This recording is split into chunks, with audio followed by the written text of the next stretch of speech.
فرما ہوئے اور بسم اللہ کو بتانا شروع کیا، بسم اللہ الرحمن الرحیم، اور اس کی صرف پہلے با کو شروع کیا، با کہ با کا کیا مطلب ہے۔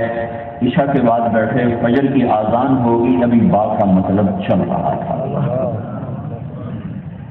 تو اللہ کہتا ہے وَمَا أُوتِيتُم مِّنَ الْعِلْمِ إِلَّا قَلِيلًا، علامہ صاحب تھوڑا ہی ہے تیرے پاس، تھوڑا ہی ہے، کیونکہ دیا تو اللہ نے ہے، دینے والا کہہ رہا ہے میں نے تھوڑا دیا ہے، تو زیادہ کہاں سے آئے گا؟ تو اللہ جنت میں ایک محفل سجائے گا، پھر اللہ کو قرآن کھولے گا، پھر ایک ایک لفظ میں لامحدود خزانے چھپے ہوئے ہیں، پھر ان کی مٹھاس اور حلاوت ہے جو انہیں جنت بھلائے گی، جو انہیں حور بھلائے گی، جو انہیں نہریں بھلائے گی۔ یہ اللہ نے اس کتاب میں اپنا علم اتارا ہے۔ پہلی کتابیں لکھی ہوئی آئیں، یہ کیسے آیا؟ یہ لکھا ہوا نہیں آیا۔ قرآن کا سب سے خوبصورت تعارف قرآن کی زبان میں میرے خیال ہے، یہ دعویٰ نہیں ہے، صرف میرا جتنا میں نے پڑھا ہے اس کے لحاظ سے قرآن کا سب سے خوبصورت تعارف، ممکن ہے اس کے علاوہ کوئی اور بھی ہو، لیکن میں اپنی بساط کے مطابق جو دیکھ پایا کہ یہ کس کا کلام ہے، وَإِنَّهُ لَتَنزِيلُ رَبِّ الْعَالَمِينَ، یہ رب العالمین کا کلام ہے۔ اسے کون لایا ہے؟ رب خود تو زمین پہ آتا نہیں، نزل بہ الروح الامین، اسے جبریل لایا ہے۔ کس کے پاس آیا ہے؟ علی قلبک، میرے حبیب کے دل پر اترا ہے، لکھا ہوا نہیں ہے۔ جو لکھے ہوئے آئے تھے وہ مٹ گئے، جو میرے نبی کے دل پر اترا تھا یہ نہیں مٹ سکتا، اسے کوئی نہیں مٹا سکتا۔ یہ کیوں آیا ہے؟ یہ کیوں آیا ہے؟ لِتَكُونَ مِنَ الْمُنذِرِينَ، تاکہ بکھڑ والوں کو بتا دو کہ موت کے بعد زندگی ہے، تیاری کر لو۔ یہ کس زبان میں ہے؟ بِلِسَانٍ عَرَبِيٍّ مُبِينٍ، یہ خوبصورت عربی زبان میں اتارا گیا ہے۔ میرے بھائیو، دل کے اندھیروں کو دور کرنے کے لیے بھی دو نور چاہیے۔ گکھڑ کے اندھیروں کے لیے آنکھ کا نور، سورج کا نور۔ دل کے اندھیروں کو دور کرنے کے لیے ایک ایمان کا نور اور ایک قرآن کا نور۔ یہ دو نور جب ملتے ہیں تو پھر مثل نور ہی کا مشکات فیہا مصباح، المصباح فی زجاجہ، الزجاجہ کأنہا کوکب درّی یوقد من شجرہ مبارکہ زیتونہ لا شرقیہ ولا غربیہ یکاد زیتها یضیء ولو لم تمسسه نار نور علی نور یہدی اللہ لنورہ من یشاء۔ پھر ہر مسلمان کا دل اس آیت کا نمونہ بن جاتا ہے، اس کو کہتے ہیں آیت النور۔ امام غزالی نے اس پر پورا رسالہ ہی لکھ دیا ہے، آیت النور، کہ اس میں ایک ایمان والے کا دل کیسا ہوتا ہے؟ یہ آیت بتاتی ہے کہ ایسا ہوتا ہے کہ وہ ایمان کا نور اندر میں، ایمان کا چراغ جلتا ہے، دل کے فانوس میں وہ جگہ پکڑتا ہے، قرآن کے علم کے ذریعے سے اس کو آگ ملتی ہے، پھر وہ روشن ہوتا ہے، پھر وہ خود بھی روشن ہوتا ہے اور اوروں کو بھی روشن کرتا ہے۔ یخرجون من کل غبراء مظلمہ تنجلی عنہم کل فتنۃ ظلماء، وہ جدھر سے گزرتے ہیں اندھیرے روشنیوں میں تبدیل ہو جاتے ہیں۔ ہاں بھائیو، ایک ایمان ہے، مثل نورہ کمشکاۃ فیہا مصباح، یہ سینہ ہے، اس میں ایک چراغ ہے، وہ چراغ کیا ہے؟ وہ ایمان ہے۔ المصباح فی زجاجہ، وہ چراغ ایک فانوس میں ہے، وہ فانوس کیا ہے؟ وہ دل ہے۔ وہ دل کیسا ہونا چاہیے؟ وہ بغض سے، حسد سے، تکبر سے، دنیا کی طلب، دنیا کی ناجائز طلب سے اور اندر کے کبیرہ گناہوں کی نحوست سے وہ دل پاک ہو۔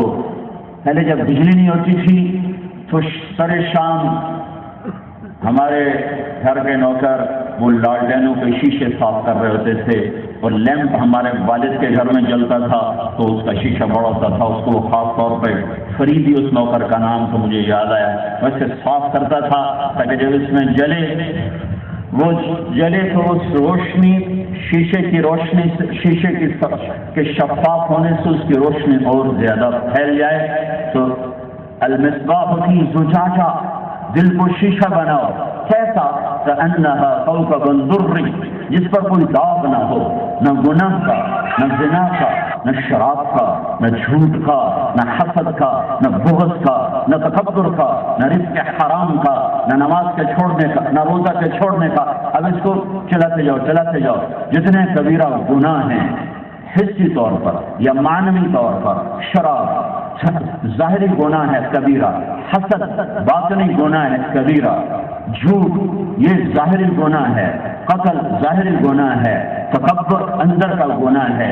ان سب سے وہ دل صاف ہو جائے. اب ایمان کا چراغ ہے، اس پر دل کا شفاف شیشہ ہے، اب اسے روشن کرنے کی ضرورت ہے.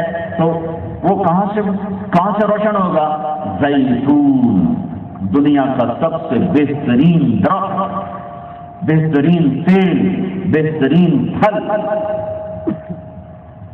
ایک بدو نے جب پڑھی نا والتین والزیتون، وہ اللہ تعالیٰ زیتون کا پھل کڑوا ہوتا ہے.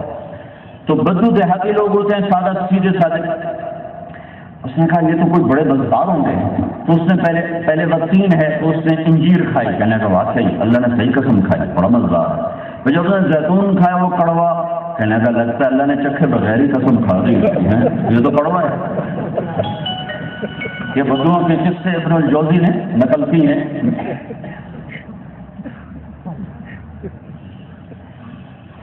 ایک بدو امام کے پیچھے نماز پڑھ رہا تھا. امام صاحب نے پڑھا انا ارسلنا نوحا، آگے بھول گئے.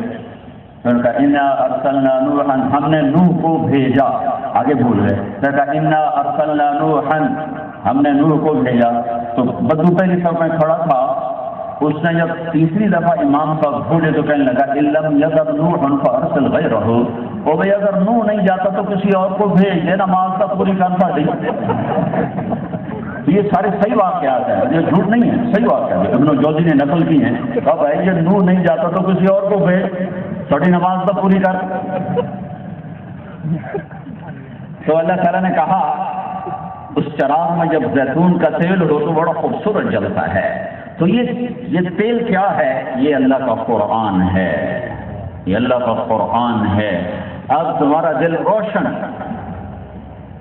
اب تمہیں اندھیروں میں راستے نظر آئیں گے، تمہیں گھاٹیوں میں صراط مستقیم نظر آئے گا، تمہیں سارے شیاطین گمراہ نہیں کر سکیں، تمہیں ساری شیطان کی دعوت صراط مستقیم سے ہٹا نہ سکے.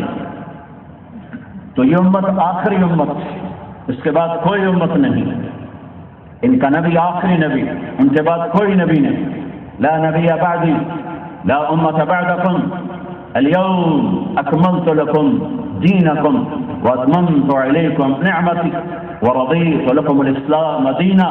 یہ آیت اس امت کو ایسی ملی ہے پہلے کسی کو نہیں ملی.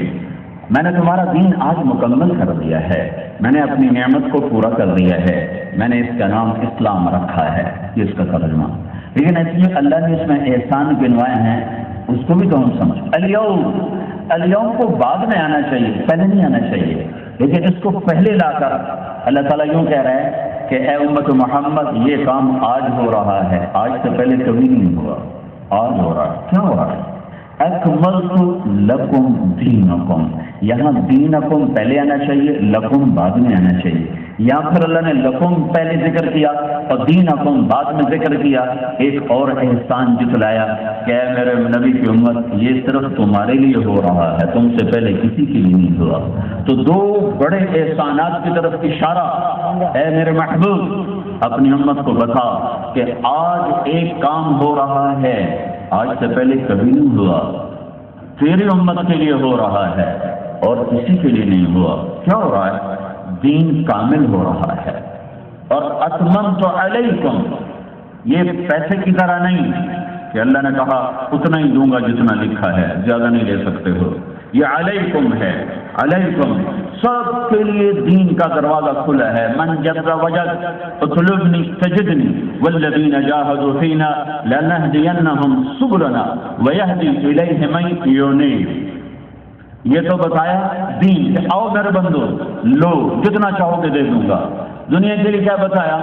ما نشاء لمن نرید، ما نشاء لمن نرید، جتنا چاہوں گا اتنا دوں گا، جس کو چاہوں گا اس کو دوں گا.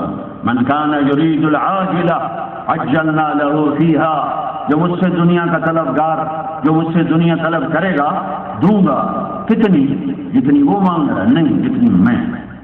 ہر چاہنے والے کو کہنا جس کو میں چاہوں گا دوں گا. ما نشاء لمن نرید. اور جب دین کا معاملہ آیا تو کہا علیکم علیکم علیکم، جو آئے گا پائے گا، آؤ پاؤ، جو آؤ مانگو ملے گا.